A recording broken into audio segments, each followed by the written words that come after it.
What's up, fellow internet denizens? I have done something against my better judgment. I have decided to read A Court of Thorns and Roses, despite the fact that it's got mixed reviews and the fact that I generally despise romantasy. Why have I done this? Well, I wanted to see if the people on Book Talk were right or if the people complaining about it were right. I surmised going in that it would probably be a mix of both, and this book would be mid. What do I think of ACOTAR? Well, let's talk about it. Spoilers for ACOTAR ahead, of course, so if for some reason you haven't read it yet, it doesn't matter. So, we open on a hungry 19-year-old woman desperately hunting for some meat in the dead of winter. Her name is Feyre, which is weird for a Fey romance book. This feels kind of like naming a human protagonist of a 2010s vampire romance Lilith and then never addressing it. Why not name her something a little bit more subtle? Anyway, Feyre finds a larger than average wolf that is trying to steal her kill, so she does the natural thing and shoots it with an arrow made out of ash wood. She notes that this wolf is probably not a fairy, but that if it were, it would have been just as lethal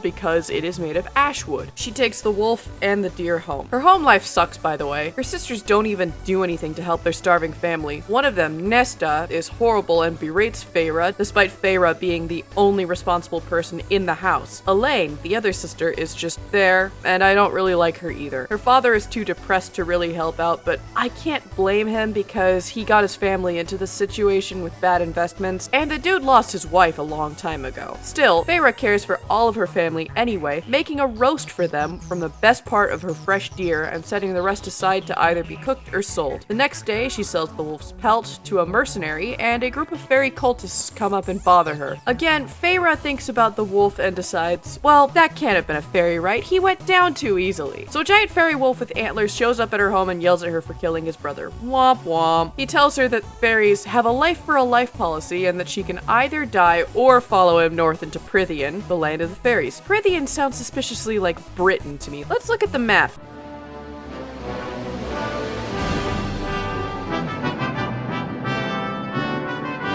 Go figure. So Feyre decides to go north, and her father tells her to never come back because there's nothing left for her in their poor starving family. She in turn tells him to try and ration out the meat until they can get some more. She also tells one of her sisters not to marry a guy who will likely abuse her. I think that this is actually kind of noble. Feyre's sisters have been nothing but awful to her, and her father has been largely useless, and yet she still cares about them enough to give them advice before she leaves. When I was 19, I would have been out of there like a rocket. The moose wolf takes Feyre to the palace and turns into a golden-haired human with a mask and these Wolverine-like retractable claws. He tries to get Feyre to eat, but she's suspicious of the food because she's heard that fairy food can be tainted. The fairy dude insists that it isn't, and a few other masked fae come out and meet and harass Feyre. Feyre is taken to her room by a bird-masked fae named Alice, who is nicer than the rest, but still rather brusque. She gives Feyre better clothing and tells her to keep her mouth shut and her ears open. Feyre comes back to the dining table and gets called a female by this chiseled red-headed guy named Lucian, which just oozes neckbeard vibes to me. Her fairy captor with the luscious golden hair is revealed to be named Tamlin. Tamlin assures her that her family is safe and well cared for after this, but if she leaves Prythian, her family will not be so lucky. The next morning, he tells Feyre that there is a blight in Prythian that causes magic to weaken, and the reason that Andris, the fae that Feyre killed, was south of the wall was because he was searching for a cure. This blight also fuses masks to faces for some reason. Oh, and he also reveals that fae can in fact lie and that iron does nothing. Okay, I'm starting to have a problem with the fairies at this point. Tamlin's a dick, and he's also the best fae in the spring court, but those are his only real personality traits. Why isn't he whimsical or tricksy like fae should be? In Lords and Ladies, Terry Pratchett paints elves and fae as terrifying, but also weavers of glamour and tricks. Jim Butcher depicts fairies as basically gods who trick people and use them as pawns, warping them physically and emotionally as need be. Later on in that series, you start to question if Harry is still himself because of his dealings with them. I hate to say it, but Jeanette Ang's fairies in Under the Pendulum Sun were better than this. They manipulated the missionaries and played with them like grotesque marionettes. I want more inhuman fae, and the closest to inhuman we get so far is the moose wolf that Tamlin appears as for 10 pages. Anyway, back to the book. Feyre catches Lucian and Tamlin arguing and learns that the borders of all the Fey realms are eroding, and this might have to do with the blight. Feyre goes to the study and finds this expositional mural that depicts a cauldron pouring out the history of the Fey world and the humans rising up against their overlords. because I think this is actually pretty neat. We also learn that Feyre hates the smell of books, which I cannot forgive. Sure, I understand that as a peasant who was fighting for most of her life just to feed her family, that she hadn't had the time to learn to read past a certain point. That is fantastic character design, especially in medieval fantasy. We need more period and circumstance accurate illiteracy. However, you can't just hate the smell of books. That's like hating the scent of rising dough or fresh rain. Feyre hears of this critter called a Suriel and decides to find it for herself and trap it. He's this cloaked Dwemer looking thing that knows a lot about Tamlin and tells Feyre that she can't escape Prythian without dying. Then some Naga attack and Tamlin saves Feyre. Wait, Naga? I thought this setting was Celtic and I didn't think that Naga were really Fae. They're more like shape-shifting dragon folk, if anything. I guess props for having Naga, though. I like them. I like Naga. Anyway, Tamlin finds Feyre and reveals that the only reason that humans are free is because some fairies fought on their side. And he would have too had he not been a child. Good for him, I guess. But still doesn't excuse him for being a jerkface. Tamlin reveals that he glamored Feyre's family and made it so they don't remember anything Fae-related, and they think that she's just helping a sick aunt. So Tamlin bonds with Feyre some more and displays more than one personality trait, as he now has a sense of humor. Da-da-da-da! Feyre paints for the next few days and wanders the palace, and she finds herself one day in a rose garden given to Tamlin's mother as a mating gift, which is the worst phrasing I've seen since Maas started throwing around the term female like an incel. Apparently Fae marry all the time, but if they find their one true mate, it's rare and beautiful, so I give it a pass for now. I wonder if that's foreshadowing for some future bond between Tamlin and Feyre. I would have called mating something different, because to humans it carries a different connotation. So the night of Calanmai, or the spring equinox, comes, and it's this great bonfire ritual that Feyre has to be locked into her room for. Of course, Feyre sneaks out to witness it, and some lesser Fae threaten to do some non-consensual stuff to her, but she is saved by a tall, handsome guy with black hair and blue eyes. We'll get to why I'm using this PNG in a bit. He's not wearing a mask, meaning that he is not part of the spring court. He lets her go, and she finds Lucian, who tells her that this is some kind of weird sex ritual where Tamlin will copulate with a virgin fairy of his choice while in some kind of trance. So Lucian shoos her back to her room. When Tamlin finds her, he bites her neck as punishment for leaving her room, and also because he's kind of horny. Oh look, a third personality trait. Horny. He gives her a bunch of roses as an apology later, so I guess it's all good. They have this date night where Feyre shows off some of her paintings, and Tamlin chooses one of a lonely cold forest as a reminder that he's not alone. Feyre starts seeing more Fae around the palace, and it's revealed that they were there all along,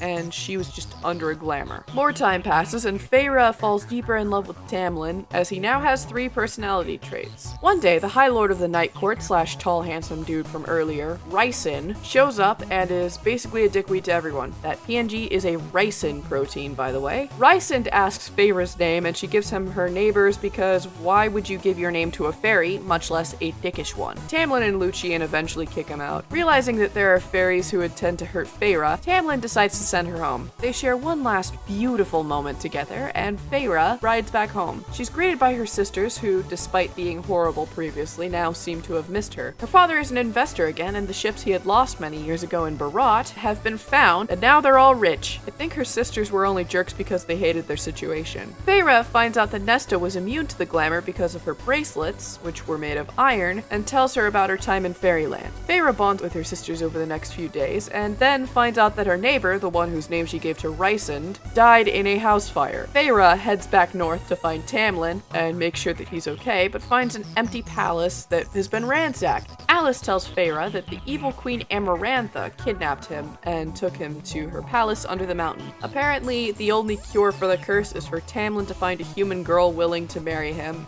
who can also kill a fairy. Feyre tells Alice to go south with her nephews and stay with Nesta. Then Feyre goes north. She is found by Amarantha, who puts her in a prison cell and says she'll give her a task every month for 3 months, and if Feyre fails, she will die. If Feyre succeeds, Amarantha will release Tamlin, and the Fae High Lords. She will also give Feyre a riddle with one chance of guessing. If Feyre fails the riddle, she will die, but if she passes, she will be free. Lucian finds Feyre and heals her up, but disappears before anyone can see him. Then Amarantha comes and asks Feyre her name and then gives her a riddle. There are those who seek me a lifetime, but we never meet, and those I kiss, but who trample me beneath ungrateful feet. At times, I seem to favor the clever and the fair, but I bless all those who are brave enough to dare. By large, my ministrations are soft-handed and sweet, but scorned, I become a difficult beast to defeat. For though each of my strikes lands a powerful blow, when I kill, I do it slow. The meter of this one is very uneven in my opinion. Usually, if you want to make a riddle that rhymes, you need to make the meter flow at least somewhat properly as well. Otherwise, it feels messy and throws you off. At the time of reading, I guess that the answer was something like true love. Was I right? Well, let's find out. Feyre thinks, my mind was a void,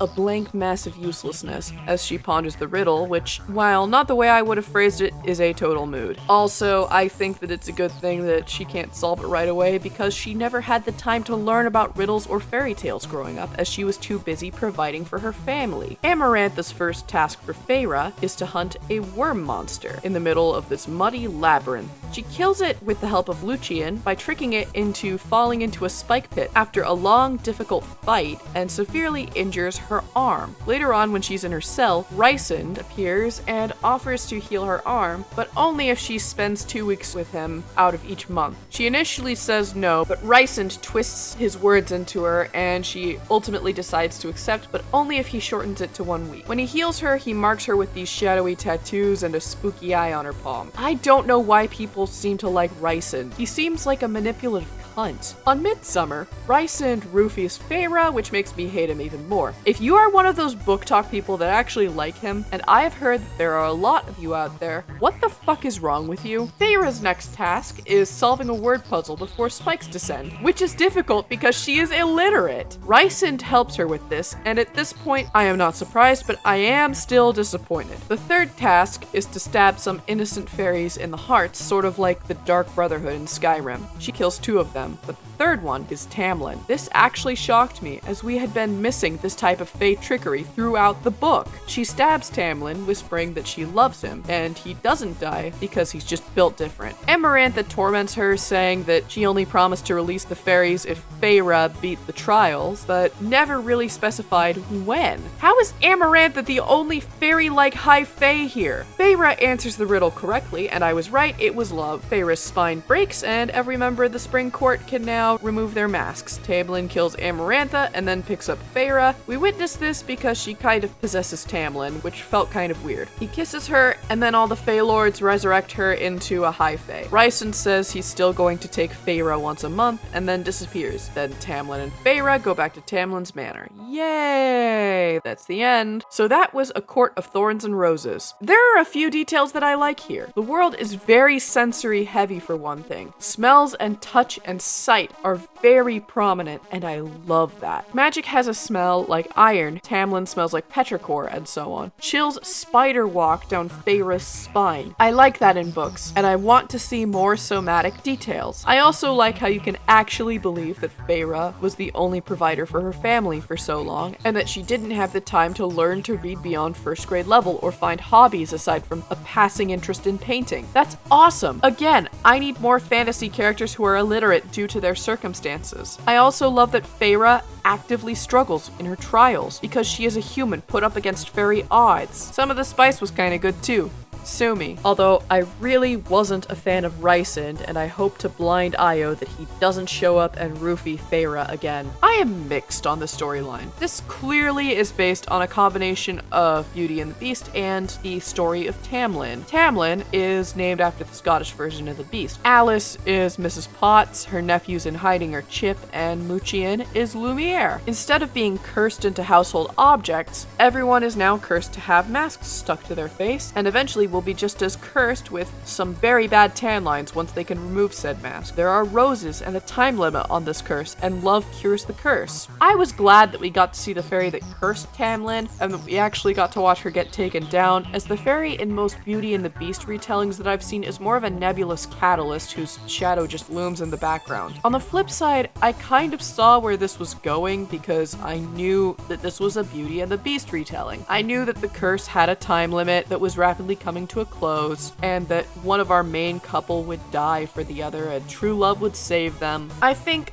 that a good fairy tale retelling, while staying true to the source material, should not be predictable. For comparison, let's talk about a better fairy tale retelling. Ella Enchanted, which was one of my favorite books in elementary school. Here we have a Cinderella retelling, but Ella was blessed by her fairy godmother to obey any command. So after a long childhood and adolescence of being pushed around and taken advantage of, someone uses her to assassinate the prince at a ball. Sure, it is still a Cinderella story. She has a fairy godmother and tailor-made glass slippers, and she does get the prince in the end, but she has her own issues that are expanded upon as she explores the world and tries to overcome her curse. The fairies were mostly human-like in that book as well, unfortunately, but the one fairy who still bestows gifts does so because she doesn't understand the consequences of her actions. In fact, if someone shows her the consequences of her actions, she turns them into a squirrel for being so ungrateful. I digress though. My point here is that Ella Enchanted, as a fairy tale retelling, was more than just what if Cinderella had Amelia Bedelia syndrome and had to assassinate the prince. If ACOTAR wanted to be a better Beauty and the Beast retelling, it would have explored new themes, aside from what if Belle was a desperate huntress and Prince Adam and company were fairies instead, and there was some annoying asshole who pops in every so often and also has the hots for Belle. We could have explored a little more from before Feyre was taken. Perhaps have a scene with her at her mother's side as she was dying from typhus and promising to take care of her family. Why don't we get any more of the fairy cultists? What if the fairies use them to do their bidding south of the border? Why not use them as a warning of what happens if a mortal gets too close to the fairy realm? I feel like Maas squandered a great idea with them, and if I were to rewrite this, I would add in more of them to color in the narrative. Who's the mercenary, and why isn't she in more than just that one scene? The mercenary knows about the dangerous types of fae and has a striking appearance with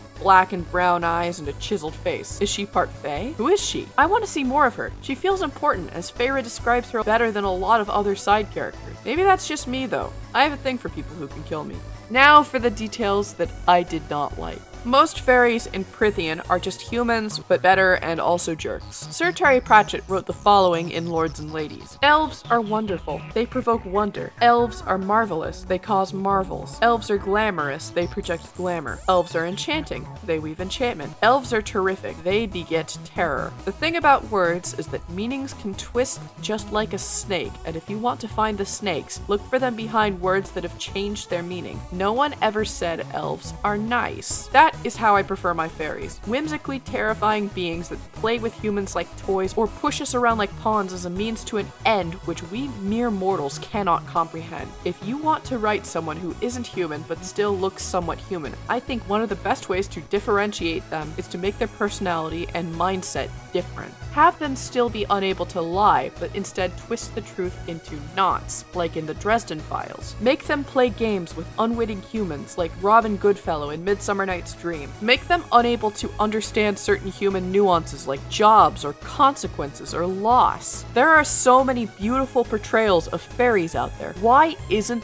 this one of them? Sure, there are interesting fae creatures that are in Prythian. Suriels are creepy as hell, and Alice's true form with the bark skin is awesome. However, why aren't the high fae even more alien? I would assume that since they are the archetypical fae, they would be the weirdest and most bloodthirsty. Why not have the Suriel be the overlords of the fae and have Tamlin be a lower fae, but still very powerful in comparison to a human? I would think that a fairy that looks and acts like a human would be considered little better than them, especially in a society that views humans as less than. This society is run by upper crust snobs already, so why not use that to show how stratified they are? If you're going to make your fairies all pricks, at least make them whimsical pricks. Make them smile despite hating her, and take revenge for Wolf Dude's death in creative ways, like making her unable to say words that contain the letter V without feeling a sudden pain, or turning everything she eats into cabbage as soon as her fork touches it. Go crazy! Furthermore, when making deals with Feyre, almost every fairy lays out their terms, which is not something a fae should do. Amarantha is the only fairy that doesn't do this, and I loved her for this, especially when she promises to free the fae if Feyre completes her tasks, but not when.